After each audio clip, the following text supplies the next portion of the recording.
So my sister gave me this old Resonator that she picked out of the garbage. It's a Regal. And the neck looks good, man. I mean, it looks really nice. It's in really good shape. It's got a little gouge there that I'll probably leave because I really don't want to paint the neck.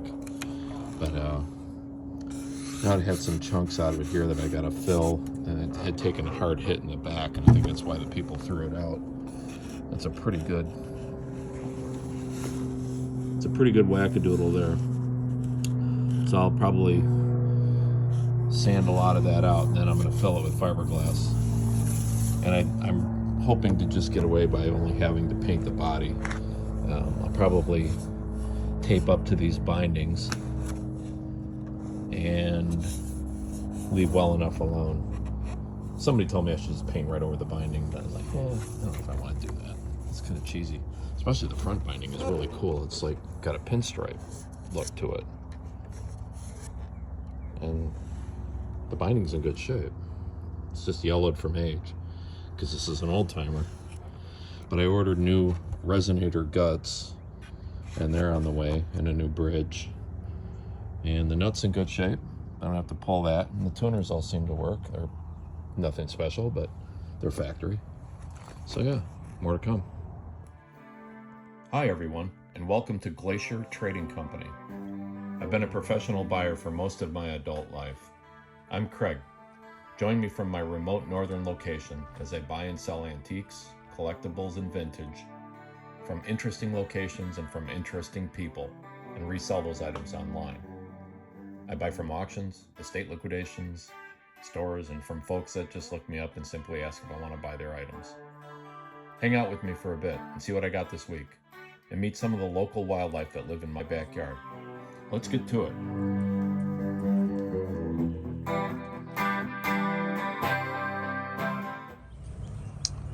So what I did here is I used a fiberglass filler, Dynaglass. It's like a Bondo, but it dries really hard, waterproof. It's a little harder to sand and work with. It doesn't want to sand feather light without a lot of effort. But because of the damage on the back, there's basically a hole in it.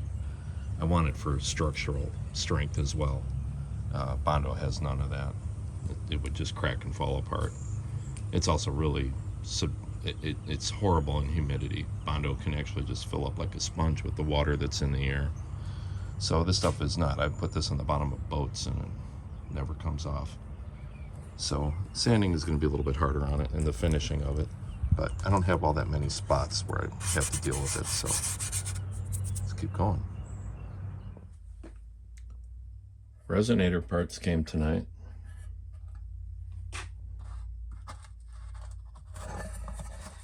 Oh, my measurements were right.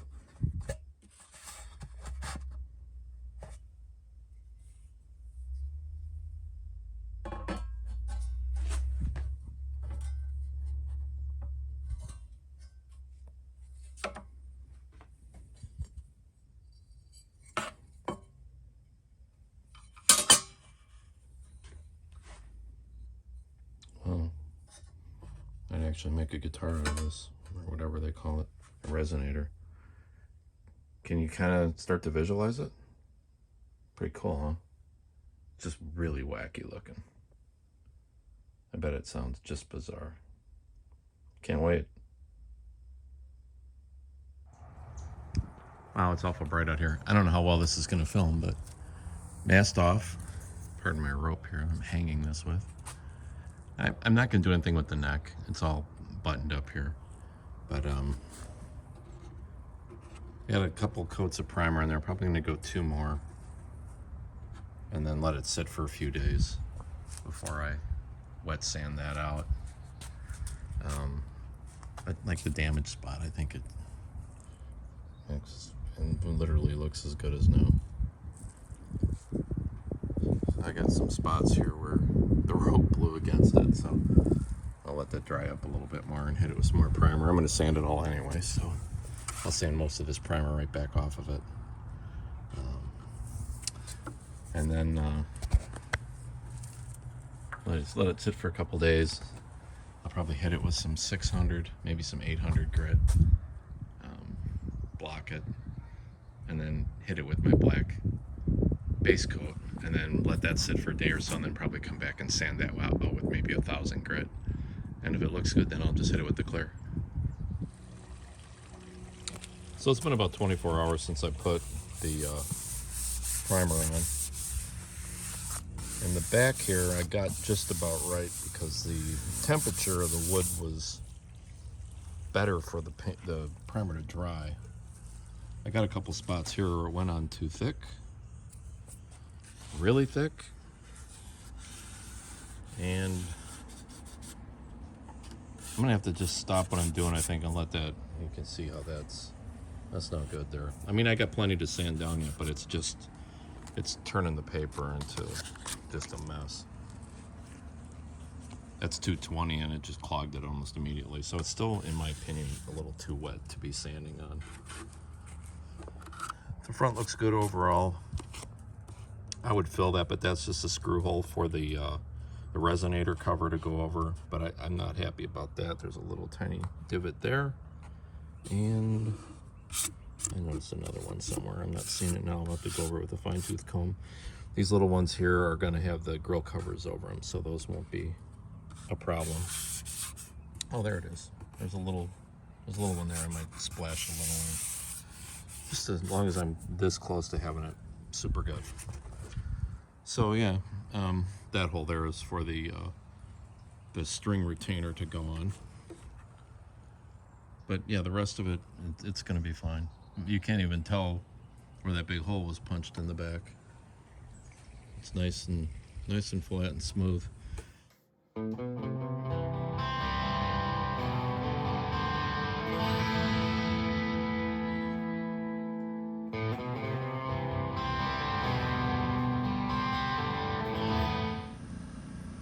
So this is a bit of a back pedal. I want to do a base coat, clear coat, and as you can see, the neck paint is still really nice. But I wanted it, of course, to come out as a gloss black to match the original gloss black the best I could. Well, I learned from the car business that unless there is any kind of metallics, black is black. It's the only color that is, no matter what brand, no matter what part number you buy, black is black. So after deciding to do this with spray cans, because it's kind of a small surface, I think I can get it on there wet enough without running it. One thing is it'll probably have a little bit of orange peel to it because aerosol can paint doesn't lend itself well to wet sanding and buffing. So I painted this with a flat black, and I was going to come back and hit it with a clear coat lacquer. And I tried a little spot, and it didn't quite look right. It was all right, but why go to this extent and then bail? So I've sanded down the flat black, and I'm gonna clean it up, hit the bindings with a little something to kind of brighten them up, and then I'm gonna mask it and hit it with the gloss and see how that looks. So here it is on my little rolling painting jig. I just put down a tack coat. I'll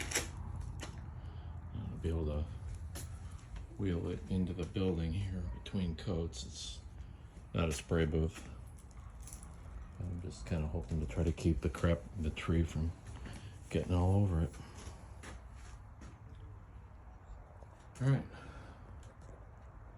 All right. So here's a spray booth that's not a spray booth. I just cleaned out the eBay fulfillment room and dumped water on the floor and covered stuff up because this lacquer can be a mess, and I'm masked up. And I just got a tack coat on there. I think you can see very well, but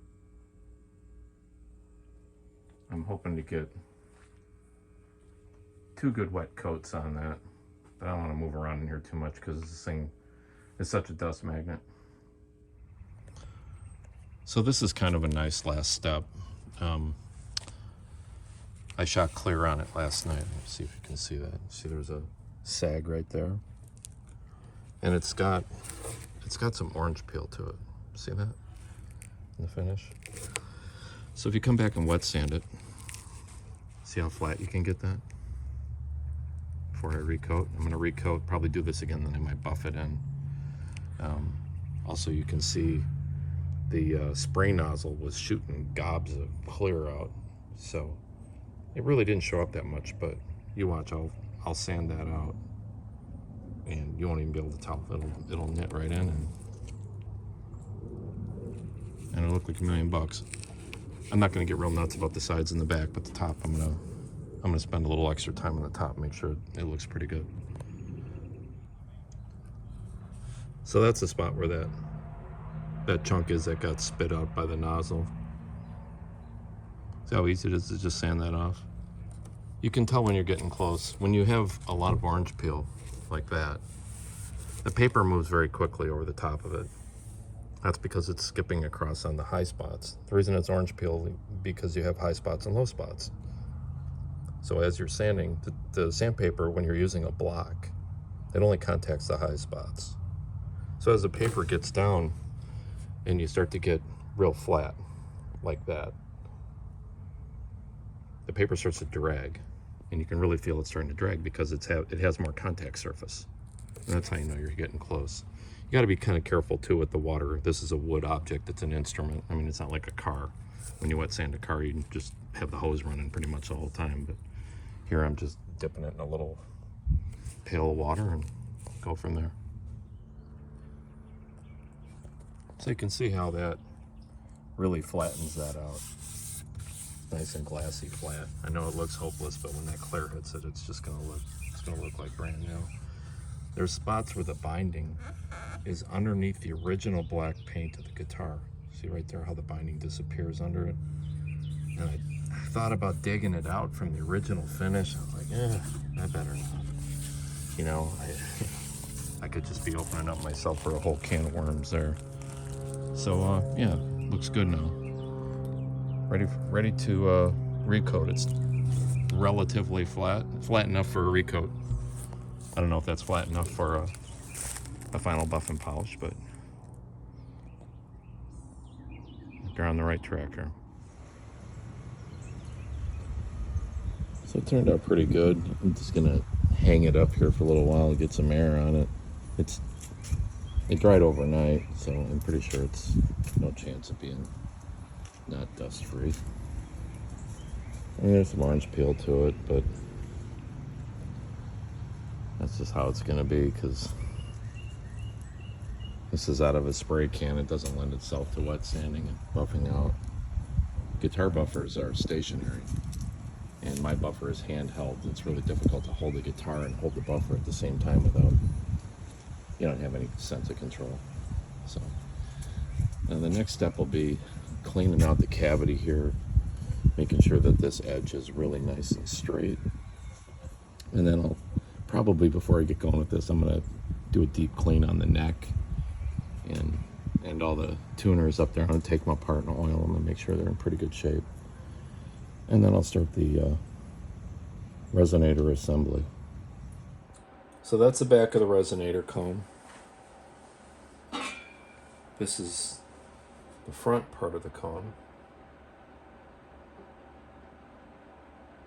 I lined up all these holes and pre-drilled them just to make sure that I'd be able to get a screw in there.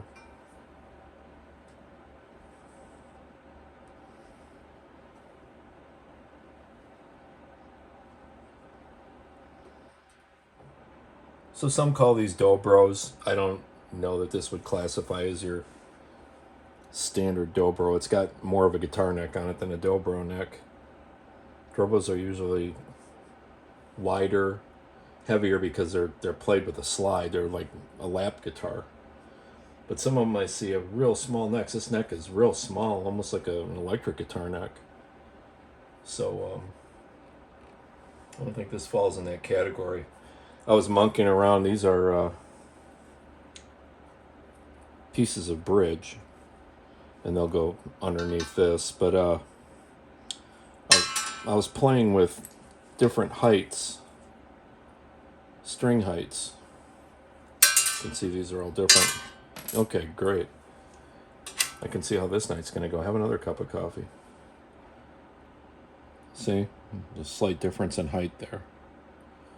I was trying to see what the string height would be, and these first ones, it played. I mean, it seemed like the action on it was really quite good, but it buzzes. Don't want a buzzing dobro, so I raised up. I'll be raising the strings up with these taller bridge pieces. And I didn't have them all strung up. I just had a string or two strung up just to see, one on the high end of the neck and one on the low end of the neck. What I'm looking at right now is to see if the piece underneath is lined up. It looks like it's needs to come this way just ever so slightly.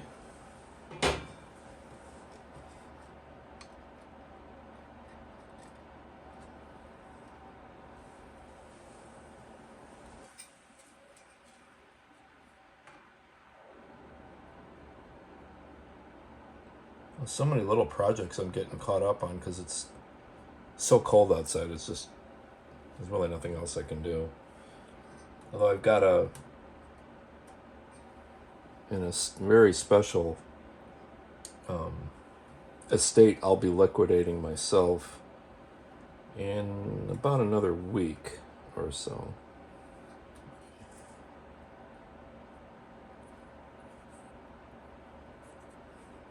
What I'm looking at is the cuts in here get smaller as the strings get smaller. So this one would go here. And this one would go in like that.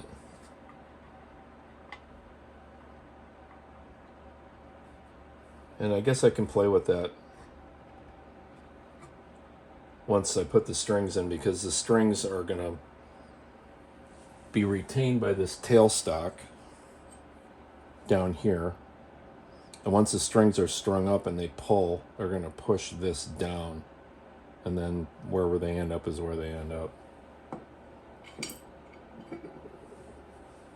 If that makes any sense. Probably doesn't.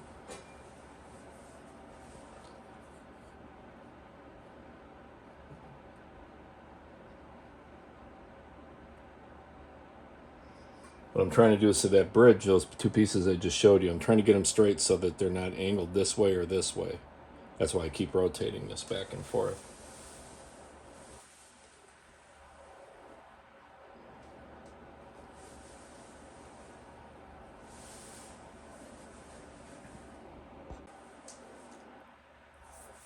To help me get there, I'm going to use these calipers. There's a way I can do this without having my head in the shot all the time. I need to get a camera person.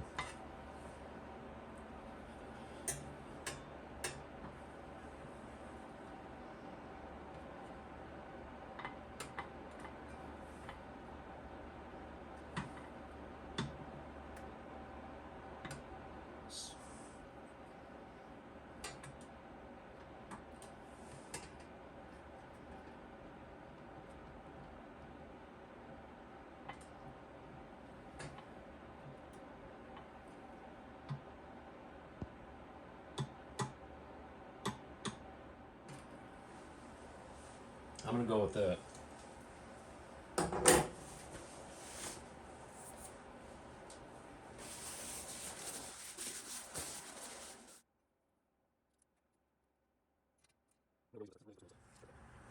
So the Resonator kit, you know, it came with the cone and then the chrome grill cover that's on the top here. And those two have to be attached to one another with a screw. And there's a particular sweet spot for tension you're supposed to find for that. But it didn't come with any other mounting hardware to hold the whole thing onto the Dobro. So I went and shopped around, and the screws I chose were they're solid brass, and they're really vintage looking. It's not a Phillips head; it's just a regular straight slot screw. The metal's really soft, so like if I do decide at a later date that I want to put a pickup in this thing and electrify it, obviously all this stuff's going to have to come back off again. But those screws probably won't live being unscrewed one time. That's how soft that brass is. But it's never going to rust, and you know that's the beauty of brass.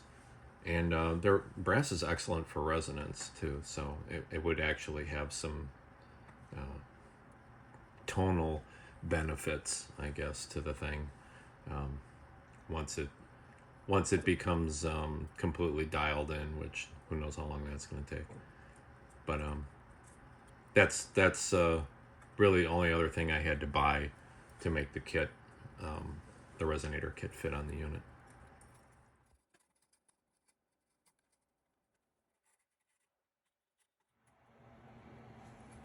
I had to put the strings on and take them off once before, like I said, when I was trying to check the height of the bridge.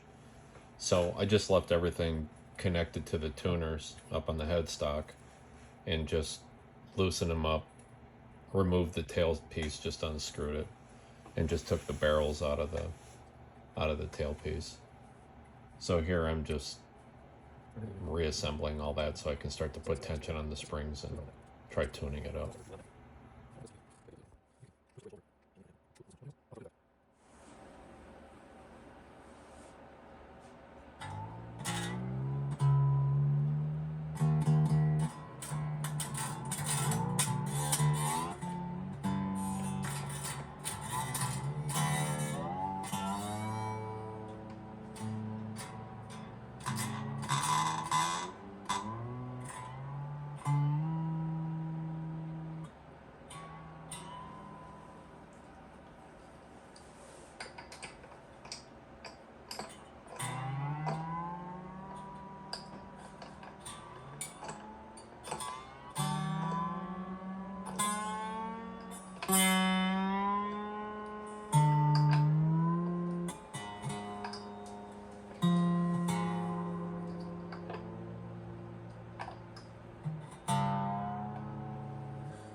This is just a little vibration tuner. It has a setting where it's a built-in mic, or it just picks up vibrations from the guitar, and it can be put in tune with that.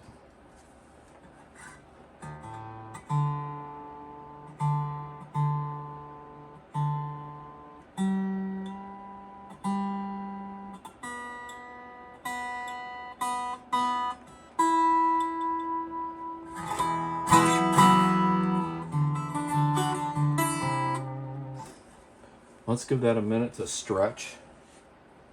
There's all those strings under tension.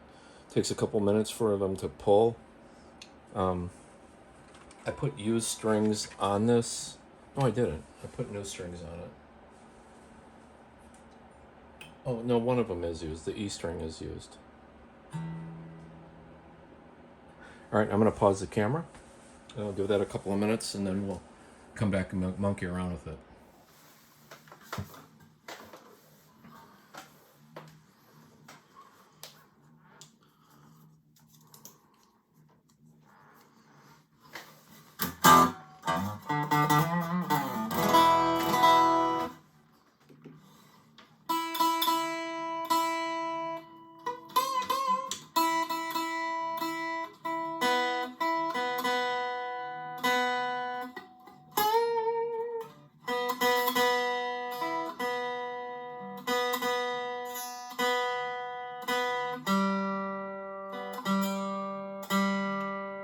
It's not going to stay in tune.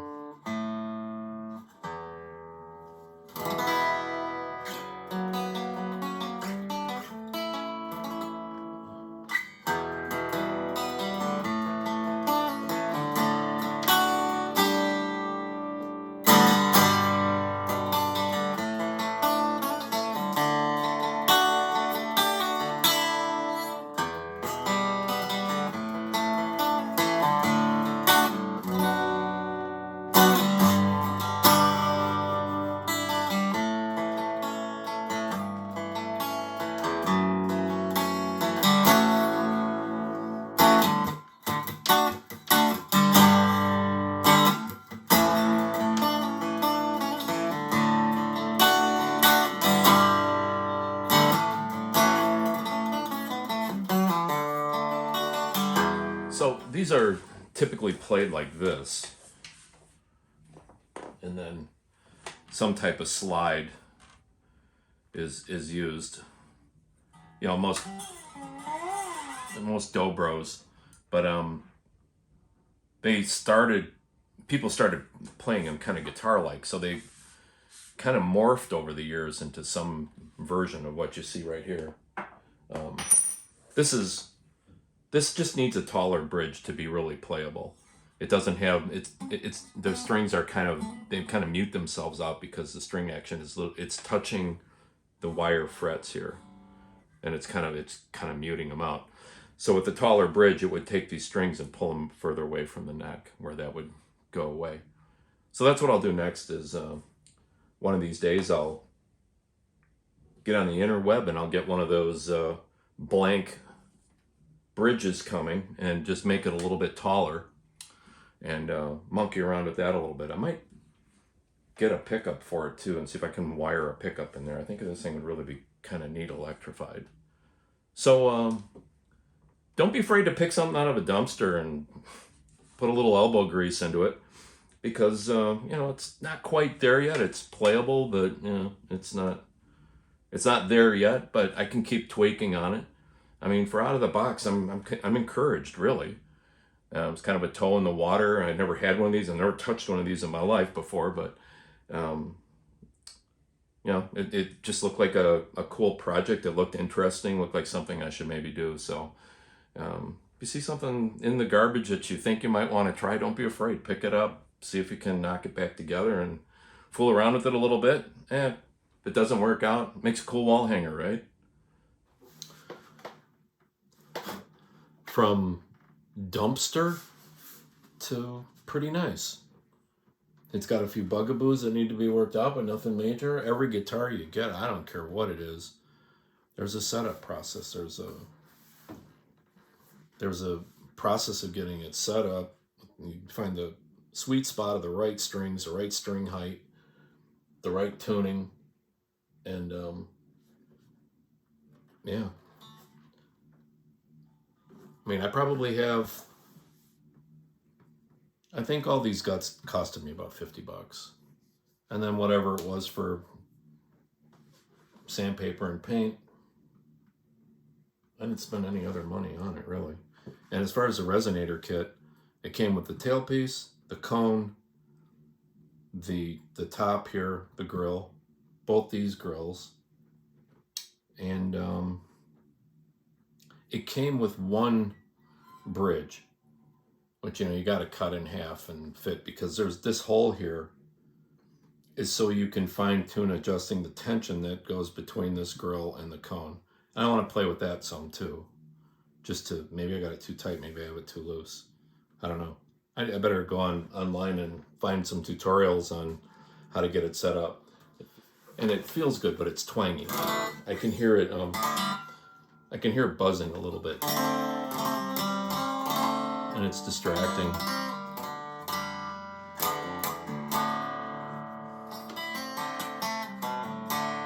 I bet this would sound really cool electrified. Get the deep bass sounds in the amplifier and stuff. Well, anyway, guys. So anyway, thanks for watching. I've got a huge estate liquidation coming up in about a week. It's going to be building, property, all the contents. I figure it's going to be about a month to get it all together, and then it's going to all be offered on an online auction. So stay tuned for that. It's probably going to be, I'm going to say it might be 10 days to 2 weeks before I have my first posting on that. But I'm gonna film inside while I'm taking the place down, and there's tons of stuff in there. It's a gorgeous property. It has acreage, all forest, gorgeous forest acreage. The building's in fantastic shape. It should be pretty good. So stay tuned for that. Thanks for watching, you guys.